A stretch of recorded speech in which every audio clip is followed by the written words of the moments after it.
can't touch this. You can't touch this.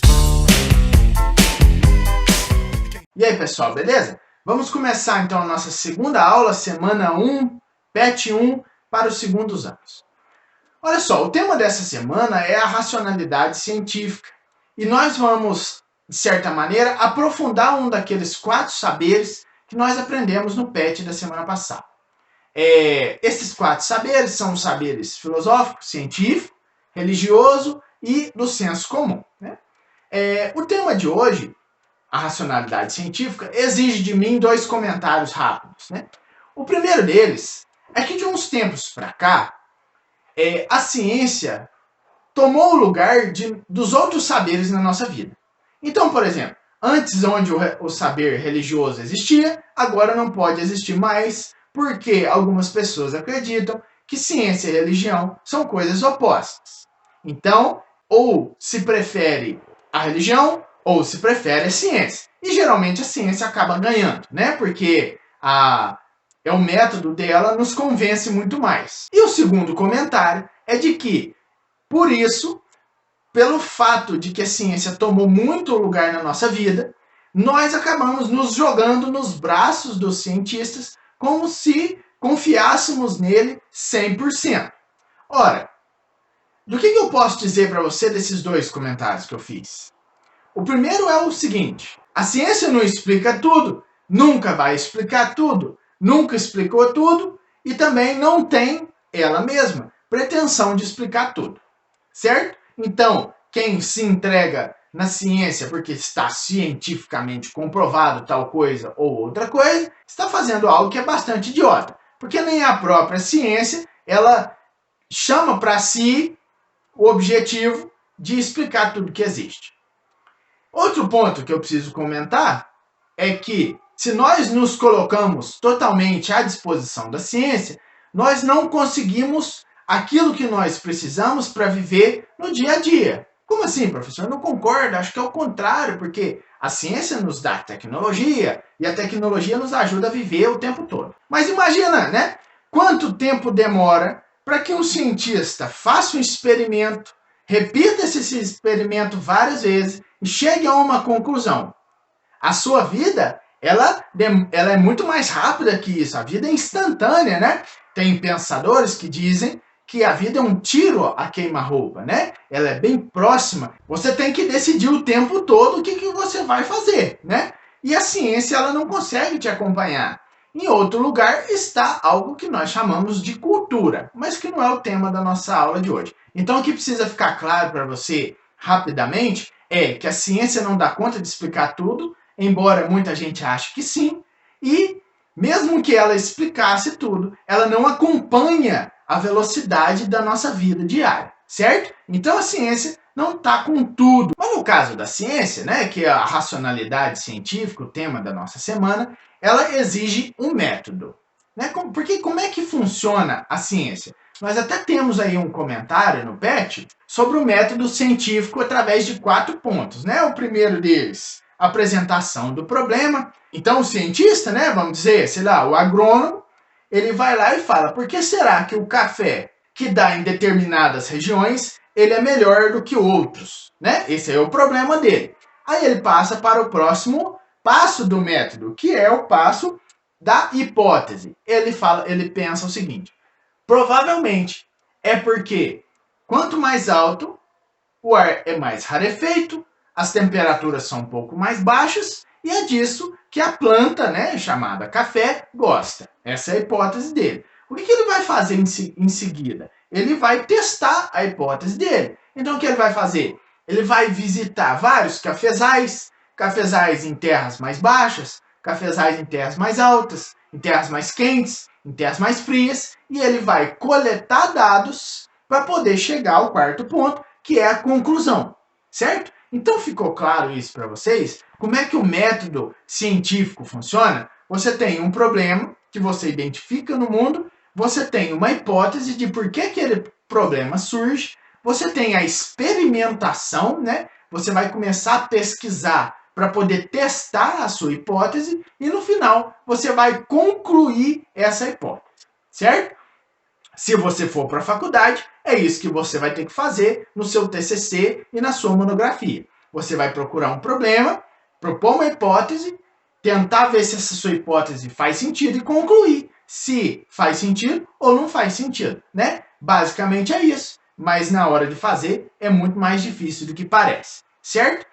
Outras coisas que o método científico tem e que é comentada aí para o nosso texto, e são coisas importantes a ser comentadas, são objetividade, né? Quer dizer, não adianta o método científico falar que algo é assim para mim, não, tem que ser para todos, em qualquer lugar, em qualquer tempo, né? Isso é objetividade. Ela tem que ter sistematização, ou seja, você tem que refazer os experimentos de uma maneira sistemática, né? A partir de um sistema, de um método que você constrói. Você não pode variar muito as experiências, porque senão ela vai dar resultados diferentes. Então tem que ter sistematização. Ela tem que ser generalizadora, né? Você tem que explicar tudo. Você tem que explicar o geral a partir da sua experiência. E ela tem que ser causal. O que isso quer dizer? Que você tem que trabalhar com a ideia da causa e efeito. Se eu fizer isso, vai acontecer isso. Se eu fizer isso, vai acontecer isso. Certo? É com base nisso que o método científico existe. E uma coisa muito importante é que ela tem que ser refutável. O que significa refutar, né? Quer dizer que pode vir alguém e dizer que ela está errada. Toda ciência, toda hipótese científica trabalha com a ideia de que ela pode estar errada num momento ou outro, certo? Então, como eu disse no começo, a verdadeira ciência, ela não acha que ela está certa para sempre, né? Então, muito bem, gente. Espero que tenha ficado claro para vocês o que é a racionalidade científica. Vamos, então, agora ver como que nós vamos fazer as nossas atividades. Muito bem, gente. Vamos, então, aqui, né, comentar sobre as nossas atividades da semana 2, certo? Número 1. A ciência deve basear-se naquilo que podemos ver, ouvir e tocar, não em opiniões pessoais ou fantasias especulativas. Se a observação do mundo for conduzida de uma maneira cuidadosa e isenta, então os fatos estabelecidos dessa maneira constituirão uma base segura e objetiva para a ciência. O que está falando aí, né, é que você tem que fazer uma ciência a partir de um método que seja objetivo e que não seja baseado nas crenças pessoais de ninguém. Então, assinale a opção correta. A ciência baseia-se em fatos observáveis, né? Muito claramente. Abstratos não. Especulativos, que são coisas que as pessoas ficam imaginando se existe ou não e está errado, né? Observáveis, claramente. Imagináveis também não. E sobrenaturais, muito menos. Muito tranquila essa questão, né? Questão 2.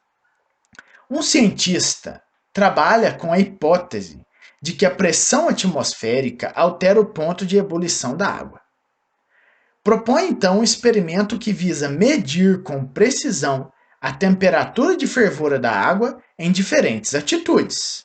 Então, o que o cientista quer fazer, né? Ele acha que a pressão atmosférica ela muda a temperatura em que a água vai ferver. Então, para testar a sua hipótese, ele vai criar um instrumento que mede a temperatura de fervura da água e vai colocar ela para ferver em diferentes altitudes. E esse experimento, então, ele vai ter por objetivo justamente o quê? Testar a validade da hipótese dele, né? Se ele tem um instrumento que visa medir a temperatura de fervura da água, ele está testando a hipótese dele de que a pressão atmosférica altera o ponto de ebulição da água, né? Muito tranquilo. Número 3.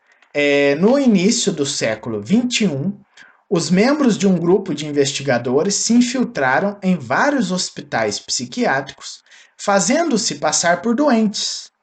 Os funcionários dos hospitais pensavam que os investigadores eram doentes como os outros.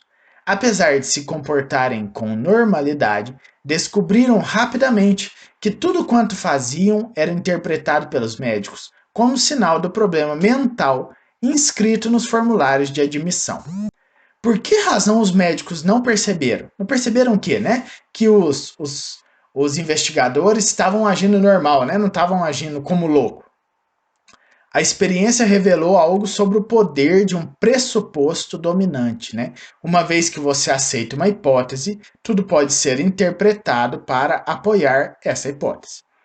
Quando a ideia de que os pacientes falsos tinham perturbações mentais foi admitida como pressuposto dominante, o seu comportamento não importava.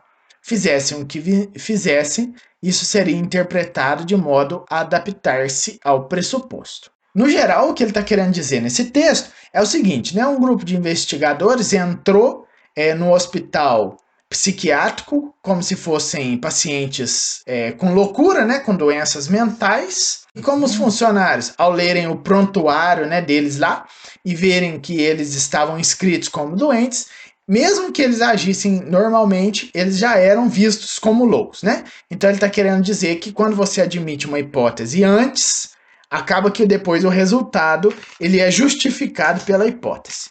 Então o que está perguntando aqui? O pressuposto dominante implicou a aceitação da hipótese. De que modo, né? De modo cego, de modo experimental, parcial, prévio ou correto, né? É de modo prévio. Quando eles admitiram a hipótese de que aqueles pesquisadores eles eram loucos, porque vinha aquilo, né, na ficha deles, eles não se preocuparam em verificar a hipótese, né? Mesmo que eles agissem normalmente, eles já estavam fadados a serem tratados como doentes mentais daquela instituição. Beleza? Então a resposta é a letra D. Fica assim então e até a nossa próxima aula.